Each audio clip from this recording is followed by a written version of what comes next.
Hi, I'm Rick Kaler. Thanks for joining me. On today's complex world of technology, regulations, and finance, a critical life skill is finding advisors and service providers that we can trust. Few of us know how to repair a laptop, grasp the details of income tax regulations, or understand the nuances of selecting the best mutual fund. We must rely on others to help us out.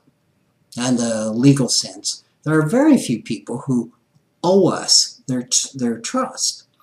Certainly, those selling us goods owe us accuracy and honesty. For example, when I buy a 48-ounce bottle of 100% pomegranate juice from Safeway, I expect it to contain exactly 48 ounces and be 100% pomegranate juice, not a blend of pomegranate, grape, and apple. However, I cannot trust Safeway to know whether the health claims behind pomegranate juice are accurate or whether I can find it cheaper someplace else. In a similar fashion, salespeople for appliances, cars, or cable service have one basic goal: to sell us products, period. They owe us honesty about the costs, the features, and the conditions of their wares. But it's up to us to research their products and decide whether they're a good value for us and whether we even need them.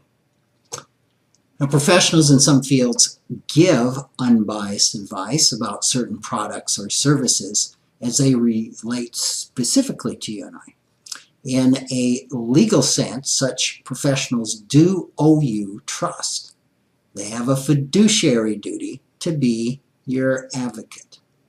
The law requires a professional held to a fiduciary duty to work solely in the consumer's interest. Now, examples of this would be physicians, attorneys, accountants, trustees, trust officers, and most real estate consultants. When a professional has a fiduciary duty to you, you are called a client. That is actually a legal term. When a professional is selling you a product or a service, you are a customer. There's a very, very big difference between those two. One of the primary issues affecting how easily fiduciaries can advocate for you is their level of freedom from conflict of interest. At times, a potential conflict of interest can be so significant that a fiduciary will decline the engagement, saying, I really cannot advocate for you because my conflict of interest is so great. Attorneys, for example, are going to turn you down if you want to sue someone they've represented in the past. The past association may cloud their ability so much that they just can't effectively advocate for you. Now, one of the greatest potential conflicts of interest is how you compensate a fiduciary. Typically, paying a flat or hourly fee is the easiest way to ensure that there's really no compensational conflict. Compensating a fiduciary with commissions almost always carries some type of potential conflict. The greater the compensation from a commission, the greater the potential conflict. Let me give you an example. Let's say real estate agent A acts as a buyer's broker, meaning that she has a fiduciary duty to the buyer, who has agreed to pay her an hourly fee plus 1% of any amount that the final purchase price is reduced from the list price. On the other hand, agent B, also a fiduciary buyer's broker, is only compensated by a commission if there's a sale.